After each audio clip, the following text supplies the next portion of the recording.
bienvenidos a este segmento de entrevistas de hoy jueves a las 8:45. Listos con mi compañero Adrián Zapata para presentarles dos temas de interés en este día. Ayer asumió la nueva directiva de la Cámara de Periodismo. Vamos a hablar con uno de sus integrantes y en el segundo segmento conversaremos sobre esa orden de captura fallida hoy contra un soldado señalado de ser el violador de una niña en el Instituto Adolfo Béjol. Ahora le presento a nuestro invitado de lujo. Rolando Archila es el nuevo vicepresidente de la Cámara de Periodismo. La directiva asumió ayer miércoles para el periodo 2016-2017, junto con nuestra colega Silvia Jereda, que es la presidenta de la Cámara. Y hablemos de medios, Rolando, hablemos de periodismo, hablemos también de todos los retos que se vienen para ustedes en este año. Bienvenido. Muchas gracias, Paola. Pues gracias por invitarme. Creo que siempre hemos creído en la Cámara de Periodismo que debemos de defender la libertad de expresión y pues hemos decidido apoyar la candidatura de Silvia e integrarnos a una junta directiva donde estamos tratando de llevar una agenda siempre en favor de la defensa de los periodistas y de la libertad de expresión. Rolando, el año pasado fue peculiar para la gente que está en medios. El partido que iba punteando las encuestas desarrolló una campaña bastante agresiva en torno a cualquier crítico. Pero ahora, después de todo lo que se vivió, ¿qué podemos esperar? ¿Cómo vemos este año, que además coincide con que ustedes asumen la dirección de la Cámara? ¿Cómo vemos el escenario? Bueno, la coyuntura del año pasado fue una coyuntura muy especial, muy difícil, muy intensa para la gente que estuvimos en los medios y dentro del periodismo, estuvimos involucrados de todo tipo de iniciativas para defender lo que siempre hemos defendido toda la vida en toda nuestra trayectoria, la libertad de expresión. Hemos estado desde el año pasado trabajando con un grupo de distinguidos juristas, de distinguidos periodistas y tratando de empujar una agenda. Y pues la libertad de expresión sucede que no se termina de luchar por ella. Es una causa que siempre tiene amenazas y siempre debemos de tratar de defenderla desde nuestro punto de vista, y por eso ese es el eslogan de la Cámara de Periodismo: sin libertad de expresión, sencillamente no hay libertad, porque afecta todas las demás libertades. Estábamos muy temerosos de lo que pudo haber pasado el año pasado, pero bueno, la sociedad guatemalteca definió otro rumbo y ahora enfrentamos nuevos retos. ¿Qué pueden ser? Pues bueno, hay muchísimos temas allí. Por ejemplo, hay algunas iniciativas de ley, como por ejemplo la ley que pretende otorgar radio a las emisoras radio comunitaria. La Cámara de Radiodifusión de Guatemala, a la cual también pertenezco por medio de una de mis empresas, se ha pronunciado a favor de que exista radio comunitaria. Lo que no estamos de acuerdo es que pues hayan políticos involucrados dentro de la llamada radio comunitaria o que tengan negocios involucrados dentro de la radio comunitaria, y según nuestro punto de vista el proyecto presentado al Congreso tiene serios defectos de índole jurídico y de índole técnico, y pues hemos estado tratando de persuadir a los distintos actores que lo que conviene es discutir un proyecto de ley que se ajuste al espíritu con el cual todos estamos de acuerdo, que es que exista radio comunitaria. Hay un mandato desde que se firmaron los acuerdos de paz para el Estado de Guatemala que propone eso y que no hemos cumplido, y pues solo es de que encontremos la solución que sea viable legalmente y técnicamente. Rescatar la esencia. Rolando, usted es presidente de Publinews, es socio de Emisoras Unidas, también es miembro directivo de la Sociedad Interamericana de Prensa. ¿Cómo ve el papel que está jugando la prensa ahora con las redes sociales y en comparación con lo del periodismo y la forma de hacer periodismo de hace 10 años? Bueno, yo creo que es una nueva época. Sin embargo, los grandes influenciadores de las noticias hoy en día en el mundo, y no solo en Guatemala, siguen siendo los medios de comunicación. Ahora el poder se ha repartido un poco en términos de la inmediatez o en términos de influir a las grandes audiencias, y cualquiera puede actuar sobre puede cualquier comunicar. tema, ¿verdad? Cualquiera puede comunicar sobre cualquier tema, pero pues en esencia la credibilidad y el profesionalismo alrededor de la transmisión de la información sigue estando en los medios de comunicación. Hay muchísimas técnicas y muchas cosas nuevas que nos esperan todavía, pero pues el papel del periodista creo que seguirá siendo el mismo, y es el mismo que era antes, desde el punto de vista que el periodista debe preguntarse cada vez que aborda una noticia, ¿qué interés puede tener esto para el público que está del otro lado de las cámaras o de las páginas o de las ondas hertzianas, y tratar de servir? Yo creo de todo corazón que los medios de comunicación no somos el cuarto poder, como en algún momento se nos ha tildado, sino debemos de ser el primer servicio. Gente de verdad comprometida en servir a nuestra sociedad y no aprovecharnos de ninguna manera de ese permiso que nos brinda el teleauditorio o el oyente o el lector. ¿Qué abusos ve usted que se cometen con esa bandera de libertad de expresión? Pues vea, hay muchísimos. En Guatemala todos los días, y creo que Guatemala es un país particularmente muy difícil para poder desarrollar un trabajo periodístico completamente profesional, porque suceden tantas noticias tan rápido con tan poco, y contamos con tan pocos recursos que cuesta profundizar, darle seguimiento, etcétera.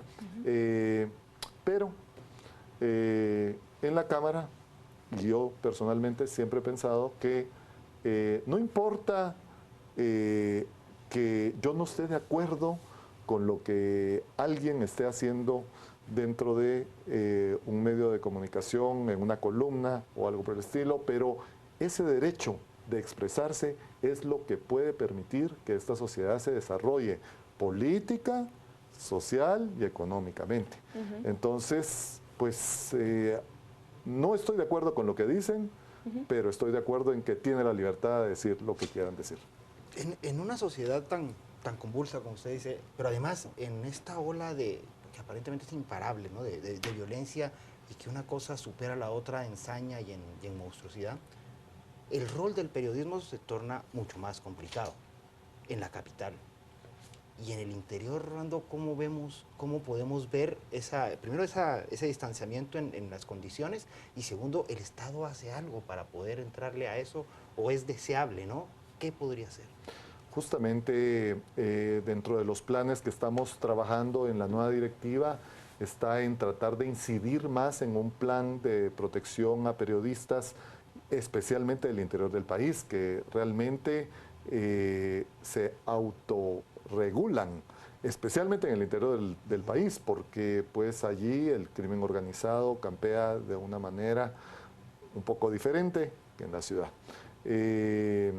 Hay un planteamiento hecho ya por una asesora que contrató el anterior gobierno, pero desde nuestro punto de vista no contó con el apoyo del periodismo de Guatemala, que eran los que debieron de haber participado elaborándolo. Entonces, junto con la Asociación de Periodistas de Guatemala y la Cámara, estamos pidiéndole al gobierno que se pueda relanzar un nuevo proyecto, y hemos encontrado en el anterior proyecto algunas objeciones que estamos comunicando oficialmente para que puedan ser discutidas y podamos tener un plan de protección de periodistas que es vital.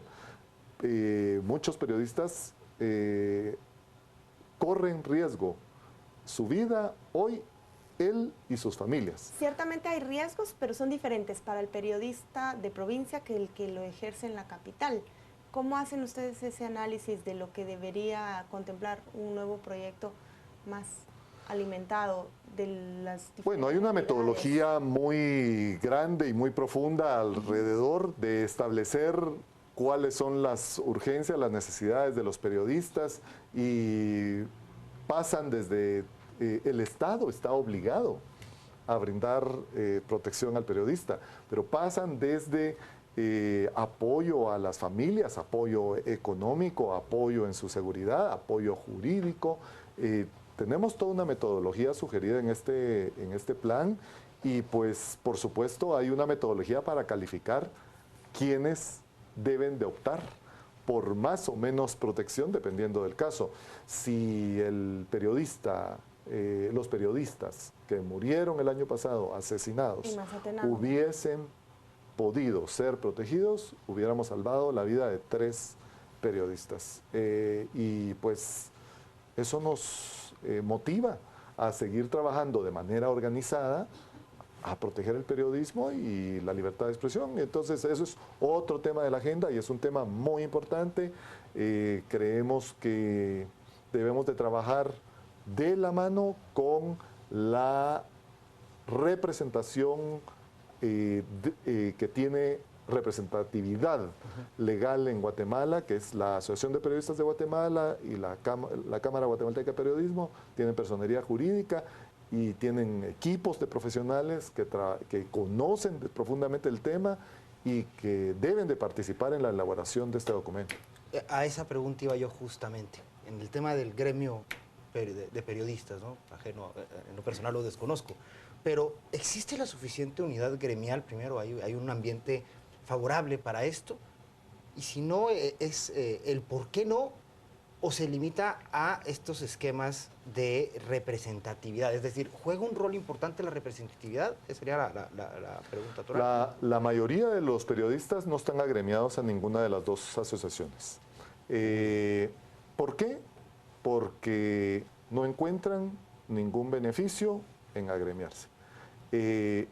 Independientemente de eso, habemos personas que creemos que debemos de participar porque es en beneficio de toda la comunidad de periodistas, agremiándonos y proponiendo soluciones y peleando por los derechos de los periodistas, aunque no estén agremiados. Creo que mi invitación sería a los periodistas que no se involucran, que se involucren, porque no hay manera de luchar por los derechos de los periodistas si no es unidos y de manera organizada. Y pues eso es lo que hacemos. En el caso del asesinato de los periodistas en Mazatenango, hubo una investigación minuciosa, hace unas semanas hubo capturas ya por este caso y fue una investigación deseable para casos lamentables de este tipo, pero no sucede con todos y la unidad de protección a periodistas del Ministerio Público, ciertamente ahí hay una especializada, pero está rebalsada de casos. Y muy desnutrida, ¿no? Sí, con pocos recursos. No se han dado soluciones. ¿Qué propuestas tienen en esta nueva directiva de la Cámara para...? Realmente no es nuestro trabajo. O sea, lo único que podemos pedir y hacer, y estamos en esa disposición y está dentro de nuestros planes, es solicitar al Ministerio Público más recursos para la resolución de los casos de atentados a periodistas que no han sido solucionados. De hecho, ninguno de los casos presentados, si no estoy mal, desde el año 1990, alrededor de temas de periodismo, ha sido solucionado por el Ministerio Público. ¿Como con sentencia? Como con sentencia, sentenciando y encontrando y sentenciando a los culpables. Ahora ya tenemos algunos señalamientos, pero pues bueno, ahí falta todavía muchísimo camino por recorrer. ¿Qué piensa usted de estas aparecimiento de llamados call centers que existen, que se les atribuyen, aunque siempre de forma verbal, porque no hay documentación que lo pruebe, a grupos de interés interesados en influir en la opinión pública? Y lo usan mucho ahora en estos tiempos. ¿Cómo manejar, cómo convivir desde los medios con estos, factores de incidencia externos que no necesariamente son espontáneos o... Muchas veces instrumentalizados con un fin no siempre deseable, ¿no? Miren, la tecnología está cambiando todos los días y es parte de lo que tendremos que vivir. No hay manera de evitarlos.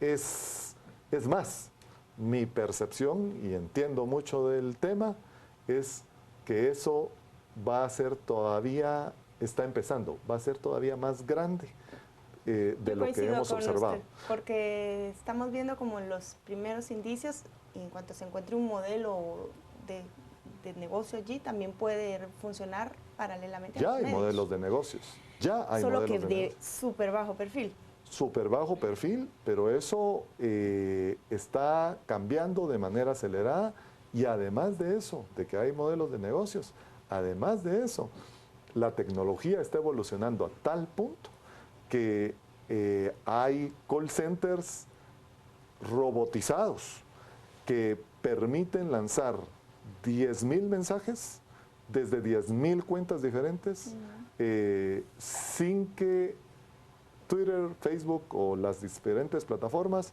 puedan detectar que son cuentas falsas. Eso es una realidad y tenemos que aprender a vivir con ella. Por eso, y con mayor razón aún, regreso al tema que le hablaba de que los medios de comunicación seguirán influyendo grandemente, porque sí hay una rigurosidad en el trabajo periodístico y eso no se da en las redes sociales, y la gente necesita fuentes que desarrollen la noticia de manera creíble, y pues eso se da en los medios de comunicación. O sea que el profesionalismo en este tipo de cuestiones es realmente básico para justamente determinar la forma de actuar de esta... Y la gente lo percibe y se nota en las encuestas. Se ve claramente cuando un medio pierde credibilidad, automáticamente bajan las encuestas y naturalmente el anunciante premia esa audiencia con inversiones, y es el modelo que es imperfecto, como todos los modelos, pero es el modelo que sustenta a los medios en una sociedad como esta. No quiere decir que nosotros no veamos posibilidades en modelos como por ejemplo la radio comunitaria, pero esa radio debe de obedecer realmente a los intereses de la comunidad. Que fines de lucro, que no tenga intereses políticos involucrados. Quisiera señalar, en la propia sesión del Congreso, una diputada con gran credibilidad como Ninette Montenegro señala que hay varios diputados que son dueños de radios comunitarias y que están luchando por empujar una ley. El conflicto de intereses ahí es evidente. Rolando, qué interesante conversación. Muchas gracias por venir a conversar con nosotros. Mucha suerte en esta nueva directiva que usted integra por primera vez, y esperamos conversar con usted pronto. Veamos qué dicen los televidentes en las redes sociales, hablando de redes, con Rocío Lazo. Adelante.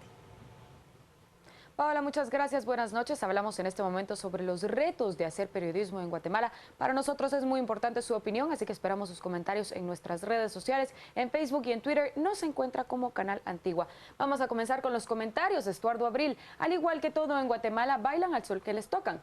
Más noticias. Ronald Mendoza comenta: los retos de hacer periodismo en Guatemala son dos: las condiciones del país y las condiciones laborales precarias de los periodistas. El Bufón comenta: el periodismo, al igual que todos los demás sectores, ha sido corrompido en Guatemala y exigen control sin tenerlo. Y por último, Milton Fuentes: siempre ha sido un reto hacer periodismo en Guatemala. El periodista se debe al público y no al dueño del medio. Le agradecemos por todos sus comentarios y le invitamos a seguir mostrando su opinión en nuestras redes sociales. Es momento de ir a la pausa. Por favor, quédese con nosotros.